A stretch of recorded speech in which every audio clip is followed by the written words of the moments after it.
In the last lecture we were discussing the border irrigation method, and we had seen that in this method there is the layout, which is a series of parallel strips which can be laid in such a way that you can irrigate them from the same field channel or field ditch. And we had also looked at the various other requirements, that they are the requirement of having the inflow made available at the upstream end in such a way that you have a parallel waterfront moving in the downward direction. And this will enhance the distribution efficiency. Then we also discussed that there can be border irrigation or the border strips which are either level or graded, because in this method it depends on what is the existing grade which is available in the area in which you are going to lay these fields. If the existing grade is such that you already have a level land, the grade is very minimal, then there is no need to give it a grade which is appreciable, because that will involve a lot of investment. But at the same time, it is not dependent only on the method, it also depends on which soil you have in that area. So these are some of the parameters which we will come to when we will go in for the actual designs, that how these various parameters affect the selection of the method as well as the laying out of fields within the same method, how a specific size can be influenced by those parameters. But at this stage I would like to mention that if you have an area which is relatively level area, you can still use the border irrigation method. The border strips can be made use of by controlling the stream sizes. What is the stream size which is available at the this particular level from the ditch? What stream size can be made available in the border? That will decide, along with the slope, if there is some slope, how the water will move. In general, let us see that in general, if we look at what are the various phases of the water movement, you will see that there are two stages. If I make a plot between distance along the border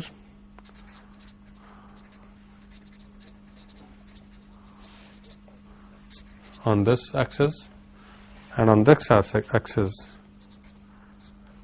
I plot the time, or even I can call it elapsed time.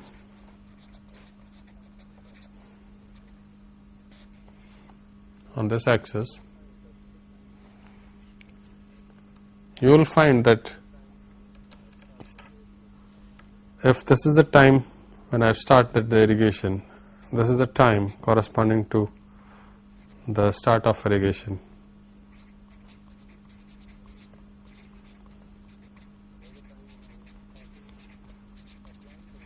That is the time when I have started supplying the water in the upstream, at the upstream end of the field.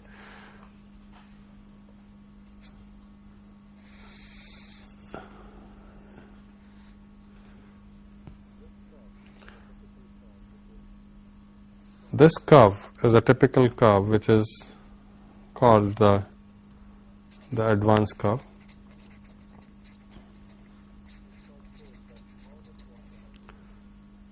This curve shows that how this water has moved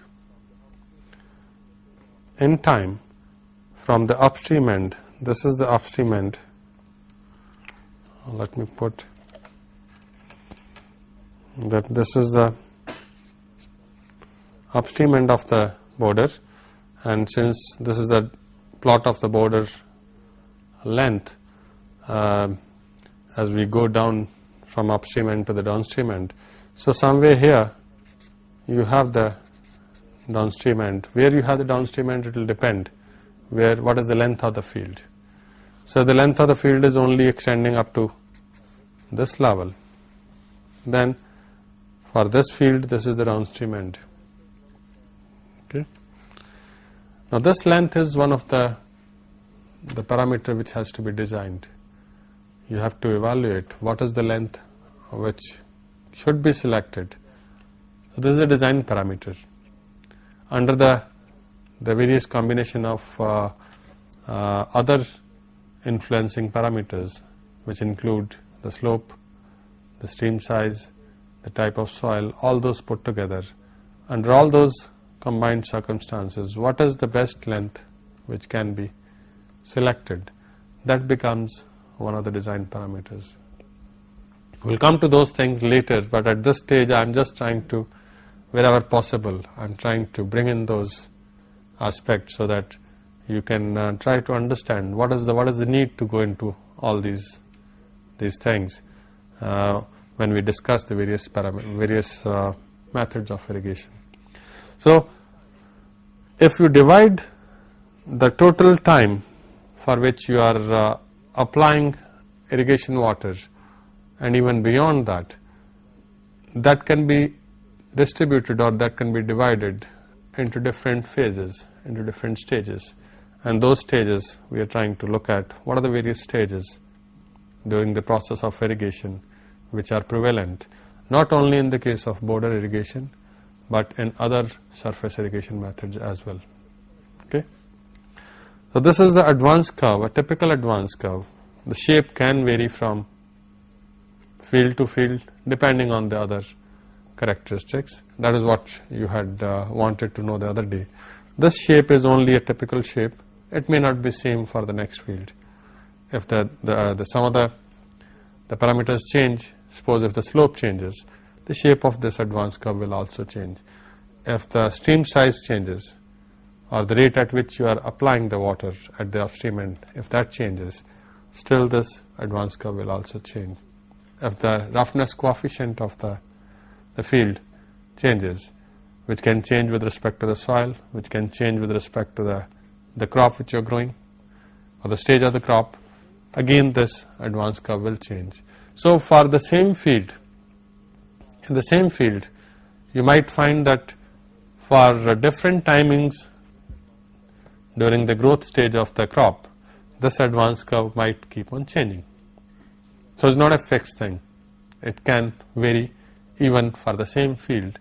If you look at from the time when you have just sown the seed, and you look at the time when the crop is just about to mature, or even during this period, the advance curve might keep on changing because of the fact that the resistance to water will change, and the time taken for the water to move from the upstream end to the downstream end will also change.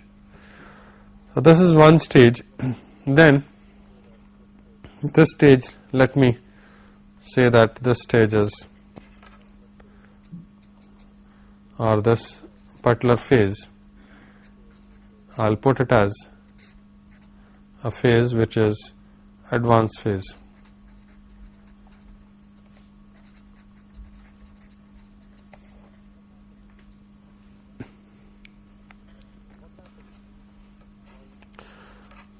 What happens once the water has started being made available at the upstream end? There will be some build up of water. So there will be a stage, depending upon if you keep on supplying the water, there will be some build up, and there will be a phase during which that build up is taking place. So this phase we can call this phase as the storage phase.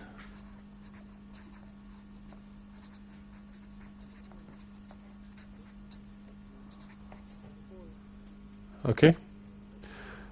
And suppose if you decide to stop the irrigation somewhere here, this is the time, when you finish the irrigation.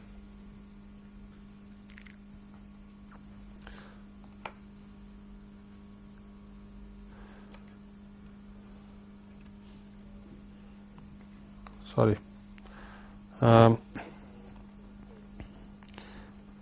This is the time when you finish the irrigation, not this one. So, from the time when you finish the irrigation, there will be some time elapsed within which the storage which has been built up will start depleting and it will be fully depleted. So, that phase, you can call that phase as the depletion phase.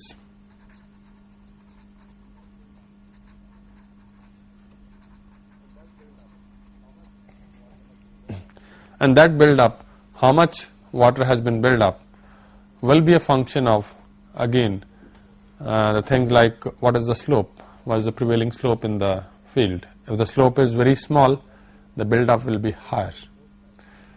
In that case, it will take more time for this depletion phase to be over.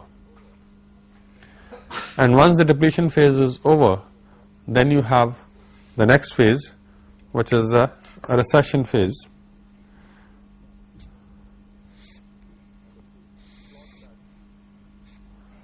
And if we plot that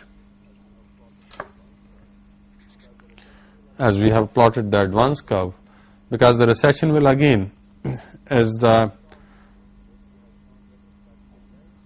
curve which you have drawn with respect to when the water has got depleted from each point in the along the distance of the field. So, if you have observed various sections in the field as you go along in the longitudinal direction, you will find that it will take some time. If there is some slope, then it will take some time for the water to get depleted, and it will get depleted the earliest at the upstream end, and then it will get depleted in the downstream end at the last thing in the total process. So, this is the recession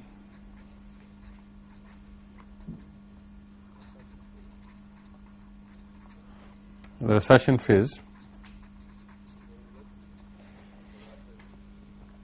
during which the water recedes past each of the individual stations. These are the total number of typical phases which you will observe whenever you go in for the irrigation of any field through the surface irrigation method, irrespective of whether you are using border irrigation or the other irrigation methods which we are going to discuss. This will be observed. The order of magnitude, or what is the order of magnitude of the depletion phase in border irrigation.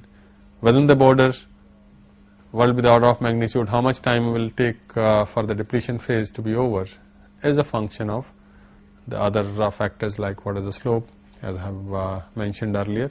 So, these order of magnitudes can change, but in general all these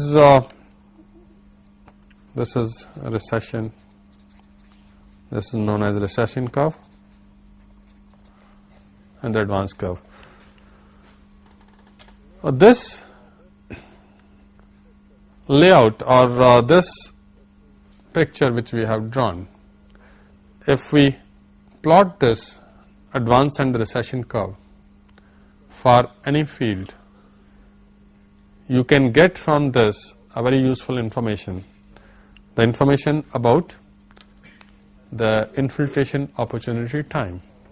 at any stage, if I want to know at this length, at this particular point along the field, what is the opportunity time, what is the infiltration opportunity time, the difference between the advance curve and the recession curve is the total time available for which the infiltration activity can take place.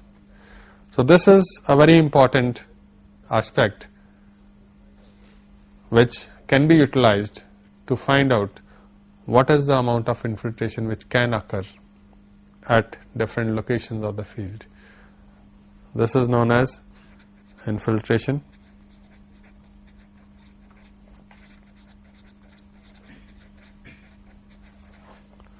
opportunity time.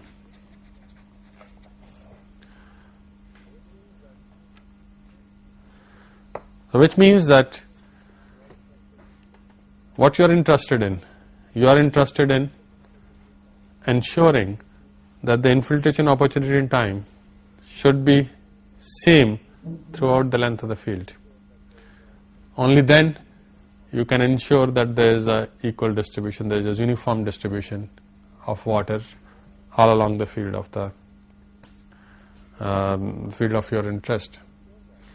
So if you can ensure that, if you can find the combination of various combination of parameters by which you can ensure that the infiltration opportunity time doesn't vary much when you go from one end of the field to the other end, then you have achieved your objective, because that will ensure that you have a very good uniform distribution of water, and you can see that in that case you can even extend the length of the field, or you can control the length of the field. What happens in general, let me say that if I have this, in general if I still extend it beyond a level, I have this situation.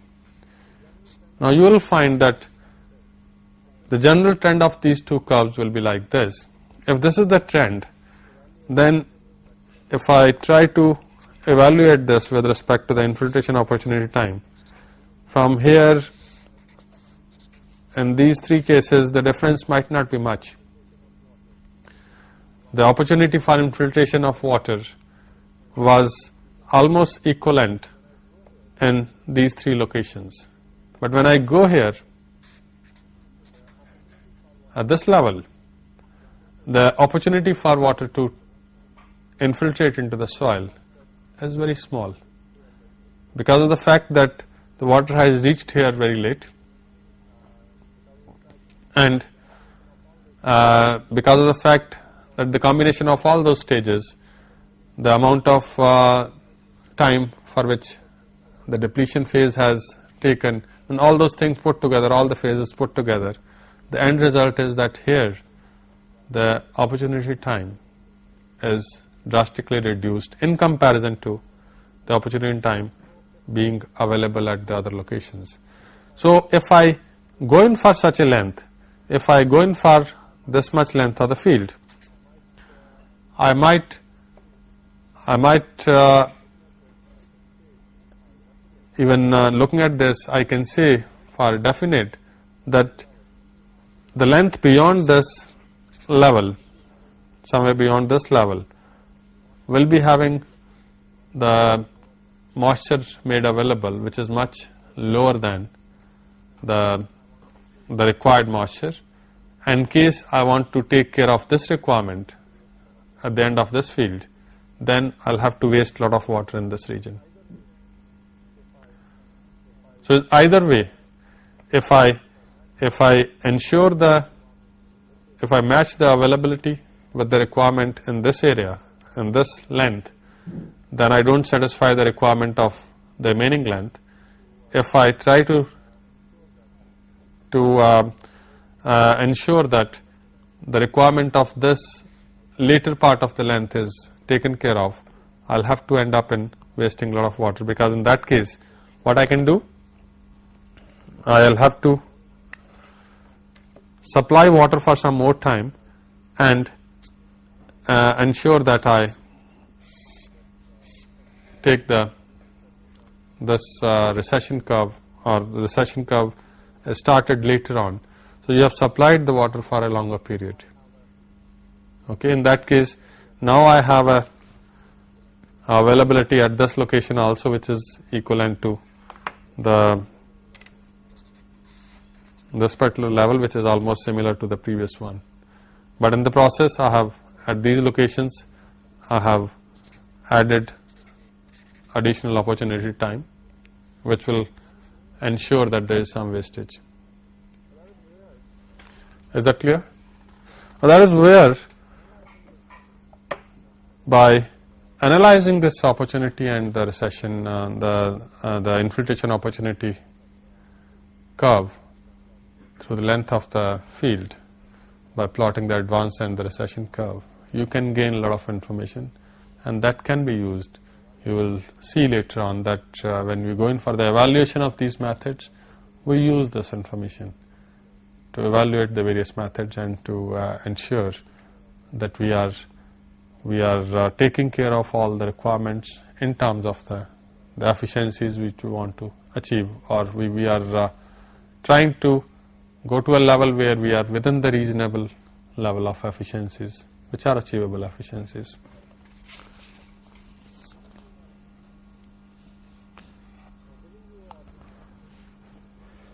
Now, giving you an idea about what are the various possible variations in the lengths and various sizes of these borders when we go from one soil to another soil, and also with respect to the slopes. These are some of the order of magnitudes or the ranges which are given here. At this stage, I think I would like to just give you some of these ranges so that you can get a fair idea that how much is the variation. For example, if we try to look at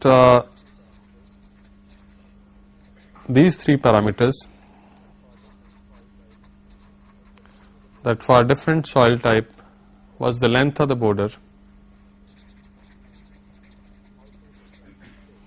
and also with respect to the slope.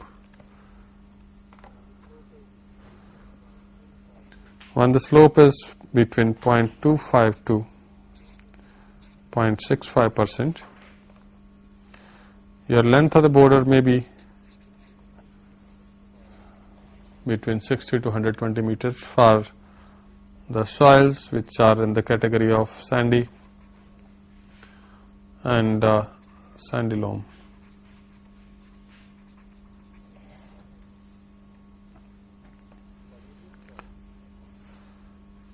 For medium soils,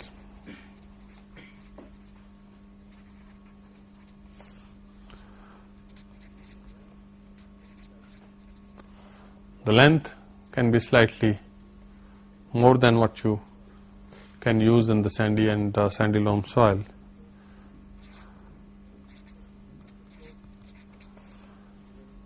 And the slopes, the prevailing slopes, can also be much flatter than what you need for the sandy soils.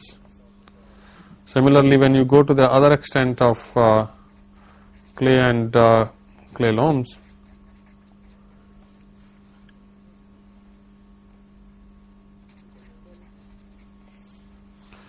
you can still go in for longer borders, and your slopes can be still more flatter than the other two cases. Now, if we try to visualize what is actually happening,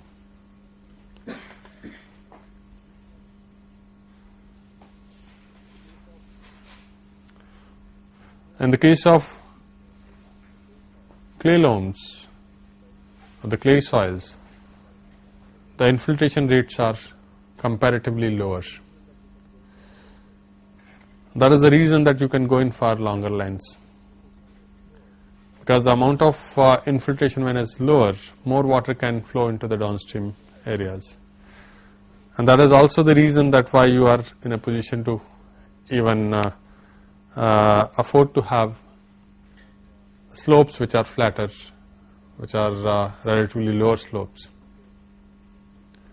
Because again, from the same angle, that if the infiltration rates are lower, otherwise if you don't have the steeper slopes in this case, with the flatter slopes the velocities will be lower, and that will ensure that the rate at which the water is moving in the forward direction will be very slow, and as such in these cases, in these soils, the infiltration rates are very high, so it will get more opportunity time. Or even because of the fact that in this case is in all these gravity flow irrigation systems, we are having the situation where you have the spatially varied flow. The discharge is reducing as you go in go along the length of the field, and if the rate of infiltration, the higher the rate of infiltration, the lower will be the remaining discharge. So that is quite obvious. But at the same time, there are some maximum limits up to which you can provide these slopes, and that is constrained with respect to the erosion. You cannot provide very steep slopes, because in this situation if you can provide still steeper slope, you might be able to have some higher length of the field, but the slope is restricted because of the erosion problems.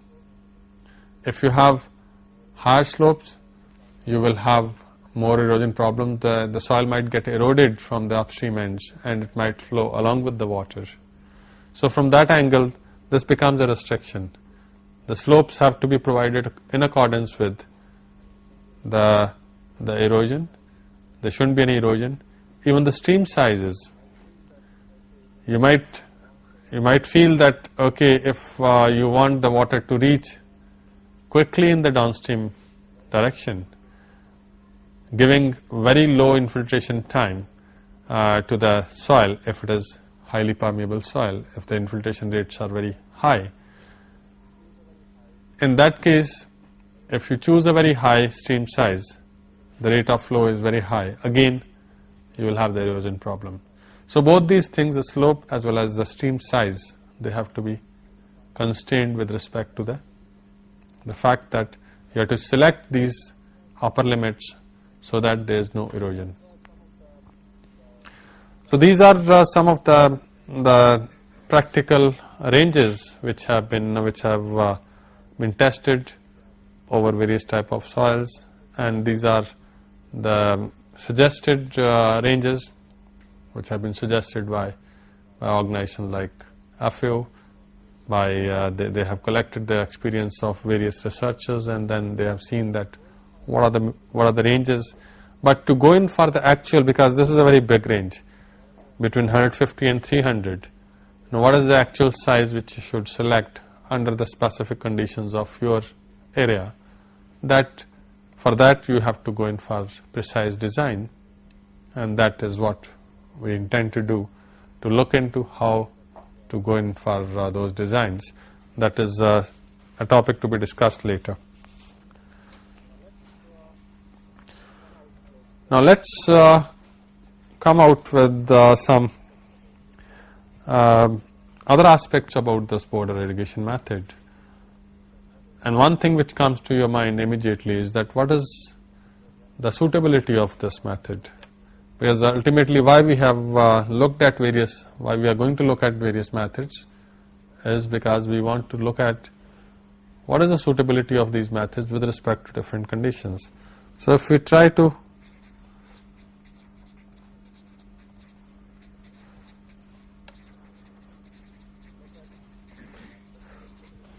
look at the aspect of suitability of the border irrigation method,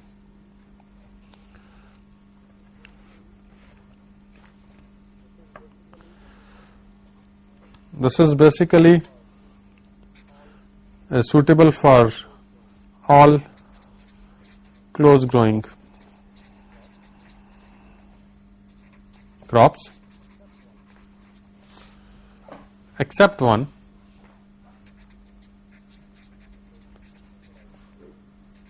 which is the rice crop.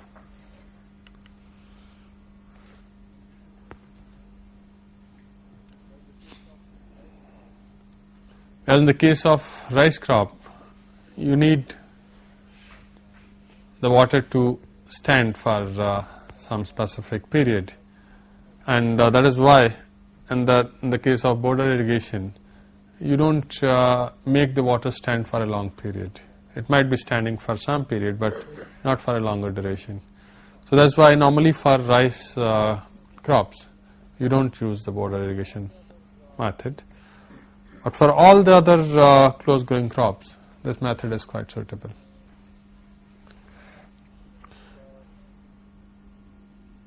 The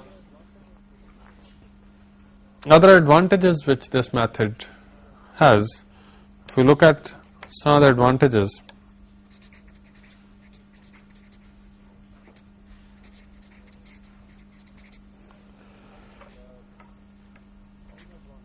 the main advantage is that you can go in for a very good level of uniform distribution,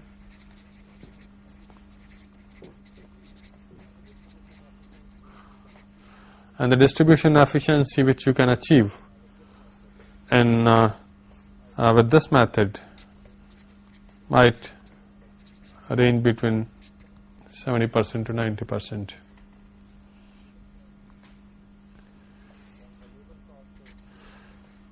Then the labor cost is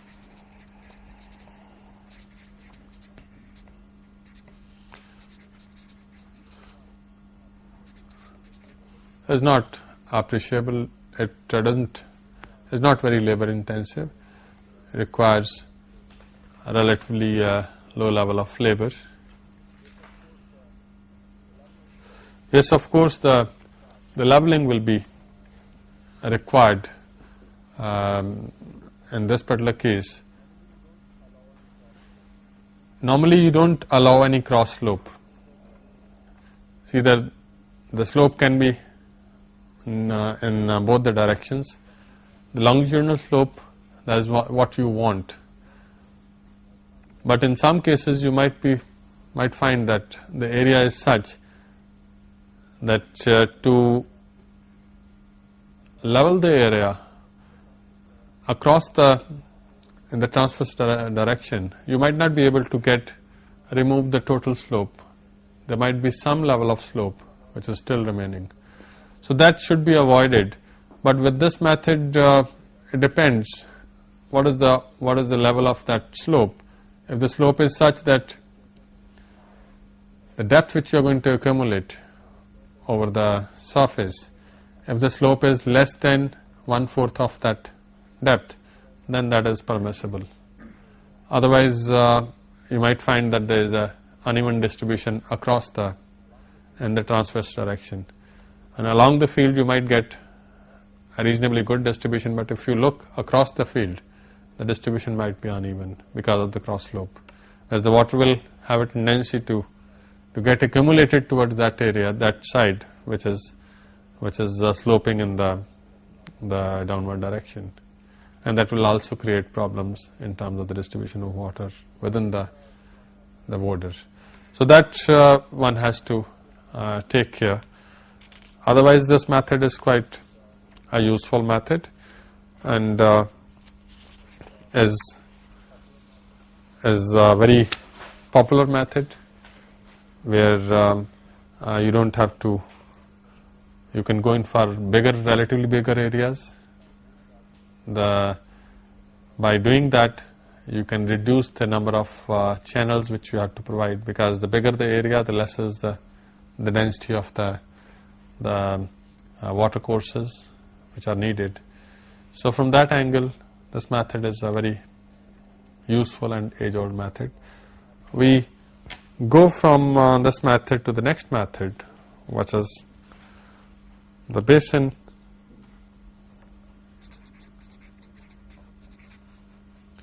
irrigation method.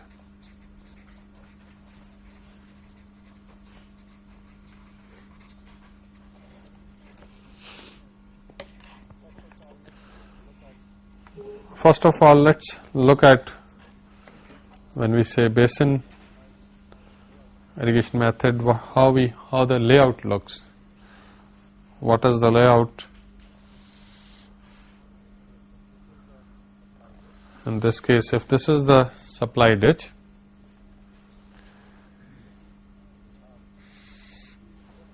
you have, in this case you have the fields are much smaller in size in comparison to the border method what you get.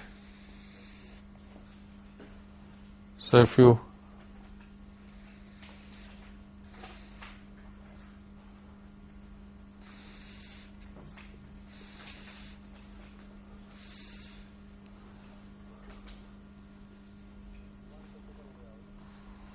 this is one typical layout, can be different forms of this, it's not a unique, because it depends how you are. In this case, I have made a layout in which each one of these is a basin, and this I had mentioned that this is the supply ditch from which you are supplying the water, is coming into there's the main ditch, and this is the field ditch. The water gets diverted from the supply ditch into the field ditch.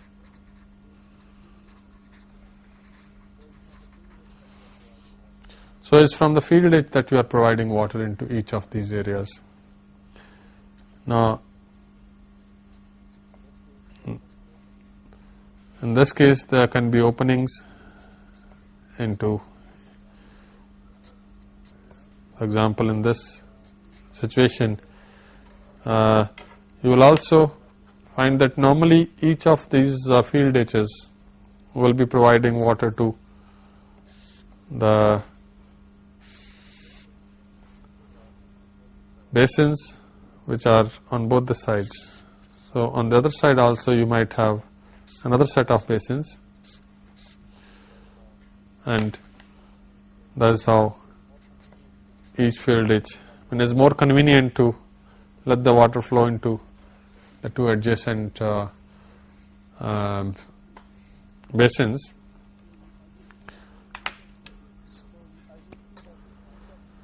So as you see that each of these basins, they are surrounded by the ridges. These are the ridges,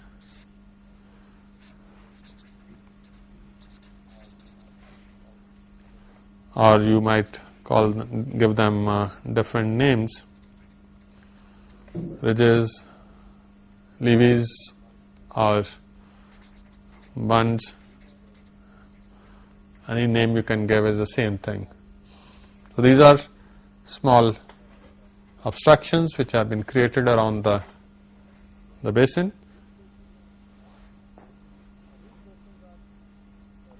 Now these basins are relatively smaller size in comparison to what you have seen in the case of border.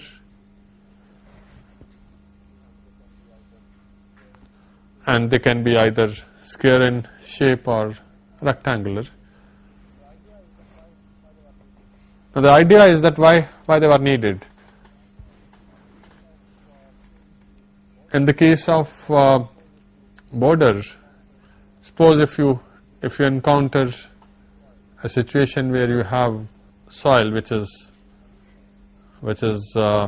heavy soil. Now you can see very well that in the case of border, when you encounter heavy soil, you might not be able to get to the opportunity time which is parallel to each other for a very long period. So you have to drastically cut down the size, or conversely you can also say that in that situation you want the water to be available at the top of the surface for a longer period. It should stand for a longer period so that the appropriate infiltration can take place. So, the either way you can argue from any angle. The ultimate thing is that because of the low infiltration capacities or the low infiltration rates prevailing in the soil, you will require the water to stand for a longer period, or in other words, the infiltration opportunity time has to be sufficient, and to do that you want to provide that by having small basins which are level. These basins are normally they are level basins without any slope. The sizes are small. So with this structure, with the level sizes of these basins, when you apply the water, you can make the water stand for a longer period, and that water will ultimately infiltrate into the soil. So that is how the requirement of the basin irrigation method was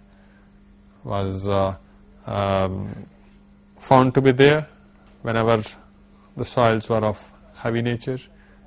And on the other side, if you look at the other aspect, the other extreme, suppose I get a soil which is very permeable, light soils, sandy soils.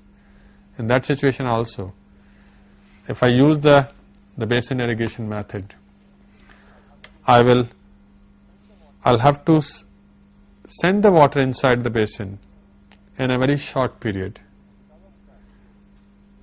Now because of that, you will find that you can flood the whole area within a relatively very short period, and then the water will infiltrate into the soil. It might take a very short period to infiltrate, again if it's a sandy soil. In comparison to the border, I will be much better off using the basin irrigation method on the light soils than using a basin irrigation method, because of the fact that the infiltration is very rapid.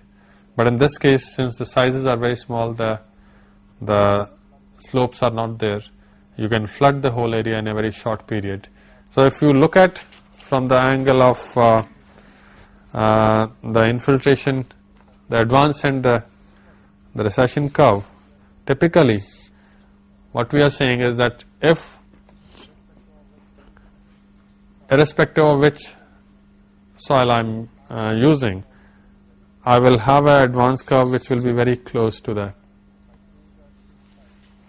if I choose a stream size which is very big stream size, and since it is a level basin, the erosion problem will also be reduced.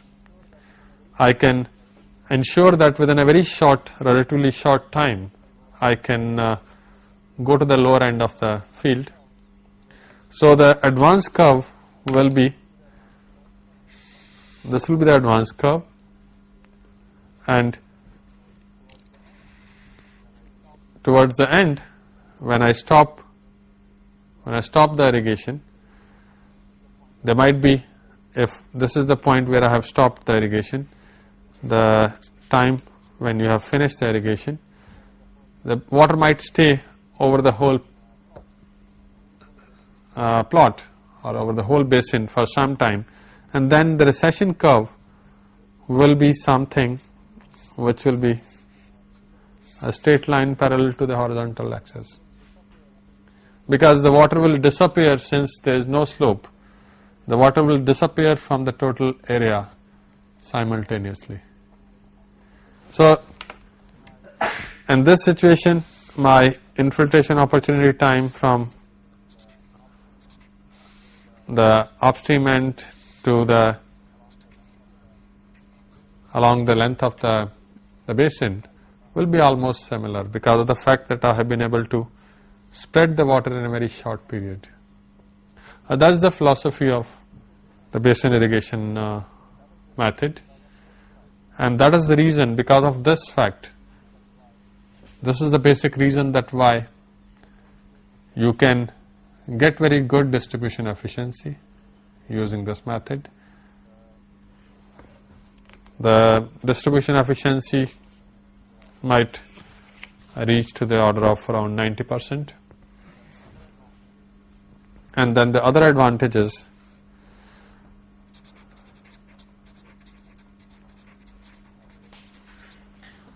of this method is that you can use it for soils which are very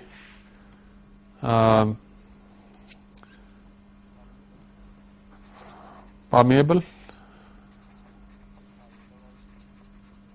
or in other words, you have the light soils, or the other extreme also, not only the light soil, the other extreme is very heavy soils also.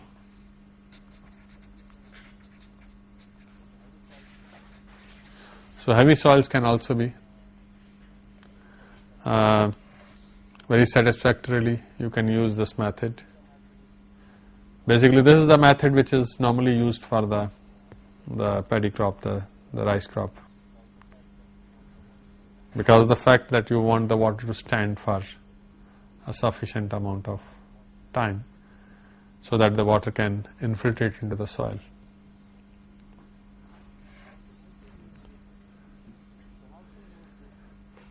You can also use this method for the other close growing crops.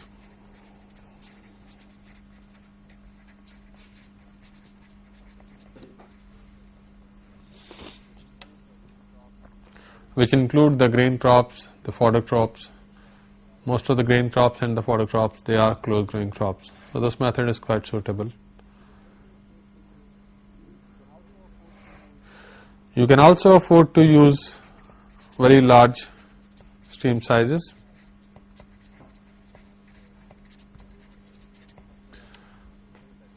If the rate at which the water is available is quite large, you can afford to make use of that higher level of, or the bigger stream size available. This method is also quite effectively used for leaching.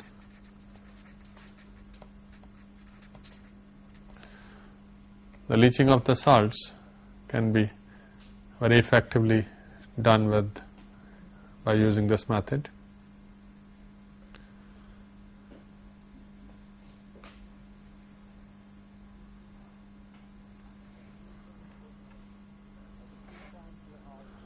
At the same time, there are some disadvantages which are not very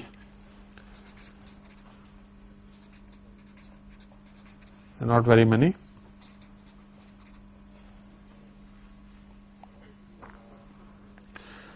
The basically the requirements, not disadvantages in that sense. In the first is that you need a very high level of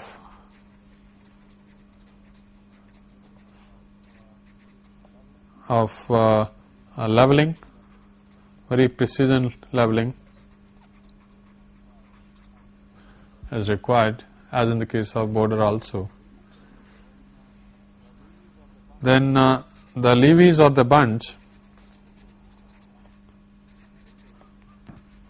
or the ridges,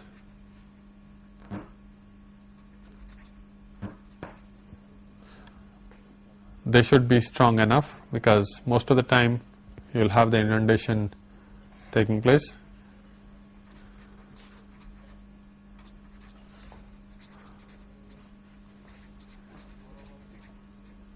Moreover, the labor requirement comparatively will be more in comparison to what you have in the case of border.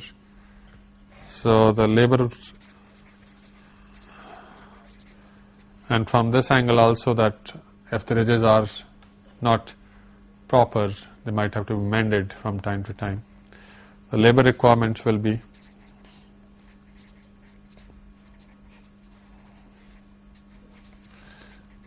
comparatively high. Then another situation where the inundation is a problem. All those crops which are susceptible to the inundation of water or inundation due to water, if the water is standing for a long period, those crops cannot be grown with this method. So all the crops which are susceptible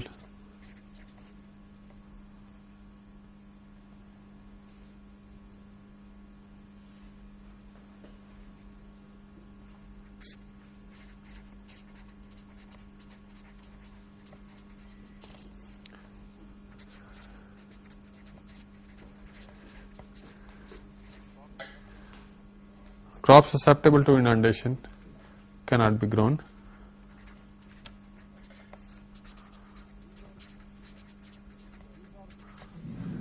These are some of the disadvantages which you will encounter when you will be using this method.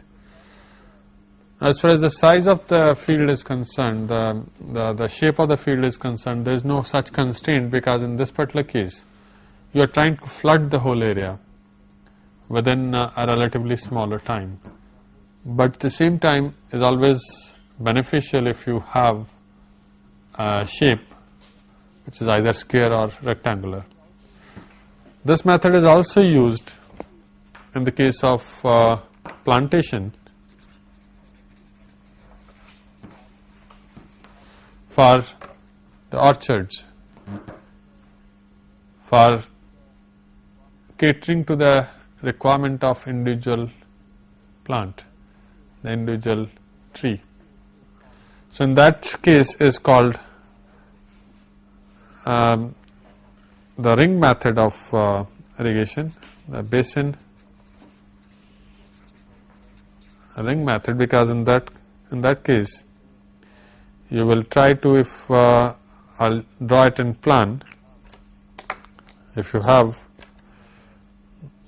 these are the trees which you have a row of trees here. Now in this case you try to dig a ditch. You might be having a supply ditch going through the row of these trees, and then each one will be supplying water to the individual plant, and around each plant you will try to dig a ditch where you can supply the water.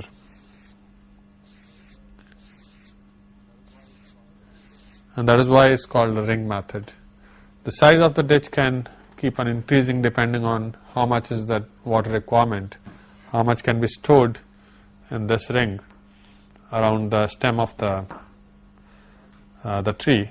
So as the tree grows bigger, you can increase the size of the ring, and that is why is given a specific name as the basin ring method, which also comes into the same category of the basin irrigation method. Okay. Thank you. With that we stop today. Any questions?